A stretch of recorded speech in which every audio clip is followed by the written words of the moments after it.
Hey everyone, thanks for tuning in. Today I'm going to be taking a look at the Hermione Granger teen version 6-scale figure by Star Ace. Let's see how she turned out.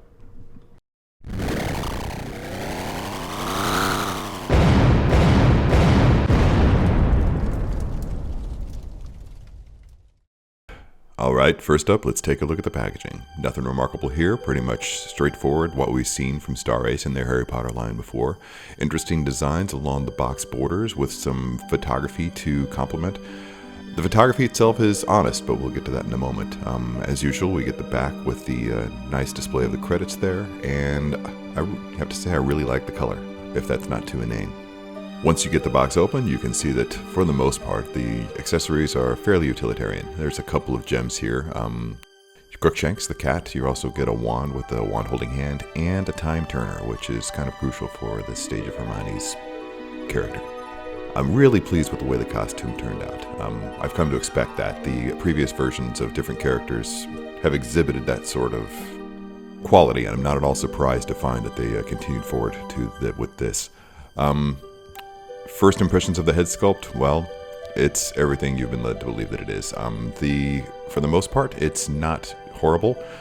I think that as you can see when I'm looking at it here, the problem that I'm seeing with it is basically in the forehead area and with the way that the hair is rooted. It looks awkward, it leaves a terrible first impression, and here you see me working hard at trying to alleviate that by lifting it, just providing with a little bit of lift, just make it less flat. And I think that ultimately I'm going to be able to make it look pleasing to the eye, if not from all angles, definitely from certain angles.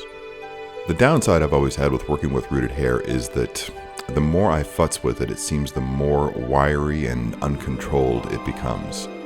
That's a problem for figures such as, say, Natasha, Black Widow, any character where the hair needs to be spot on and well maintained.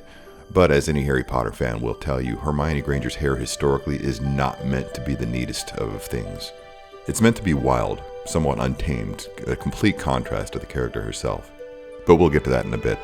I tried doing the time turner over the top of the head, and as you plainly saw, it really wasn't working out. So my advice, just go ahead and take the head off. I mean, you're going to want to mess the hair up anyway, just to make it look right.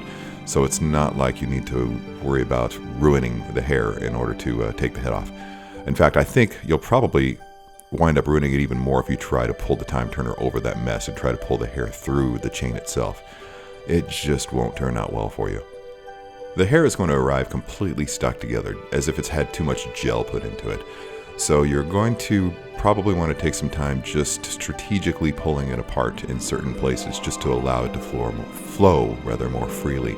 It's going to, over time, and I think that as you watch this video, you'll see that the more I mess with it, the better the figure looks. The more you mess it up, the more you're going to like how it looks. It's going to diminish the flaws apparent in the head sculpt, and hopefully make it so that it's a little bit less painful to display it on your shelf. Apart from that notable thing, the rest of the figure itself is genuinely very solid. I was really impressed with the joints.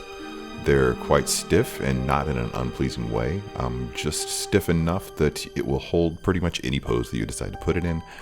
And I'm confident that this figure is going to stand the test of time. No matter how many times I pose it, I think it's really going to hold up. I don't know how many of you have experienced the situation in which a figure, over time, as you continue to alter the poses and repose it, eventually those joints begin to wear, and they may become quite loose. I think that Star Ace has really dialed their body. I think that this figure will hold up. You can see that it's standing quite nicely on its own, and I expect that will continue throughout the life of this figure. That pose is rubbish. Let's try something new. The cloak is something else that delights me. I'm a big fan of how it turned out. The wiring on the edge of the cloak allows you, it's just strong enough to allow some slight posing of the cloak, just to give it a little bit of character. Maybe even the slight implication of movement, which, if you've watched any of my videos, I'm a big fan of. You're not going to get anything really dramatic or dynamic out of it, but I think that's fine.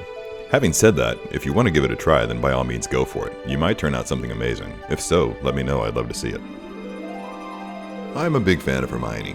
She's a strong feminist character who, in part, heralded an age of strong feminist characters in which we're living today. She becomes important in so many ways, not just to the story of Harry Potter, but to pop culture in general. That being said, it'd be a shame to give this figure a pass because it has many strengths. The portrait may be a bit big for the body, and it may struggle a bit in terms of the rooted hair, but overall, I think it looks really good as far as the likeness is concerned. Just keep in mind that when you receive it, it's not going to be flattering, and you're going to need to give it some love. But with time, dedication, and some attention to detail, I really think that you'll be delighted once you get it on the shelf with your other figures. All told, I probably put in about 30 minutes of futzing with just the hair alone. That's not even to mention what I did with the costume. But futzing and posing are part of the creative process, and it's part of why I love the hobby so much. One tip that I can give you is that I noticed during photography that the figure looks much stronger when viewed from below. So if you have the opportunity or the freedom to choose what elevation to place the figure at, I highly recommend going for a higher shelf, something at head level or slightly above. Viewed from that angle, the figure's likeness becomes much more appreciable. So give this figure a go, and I'm sure you can make it worth your while. Thanks for tuning in. See you next time.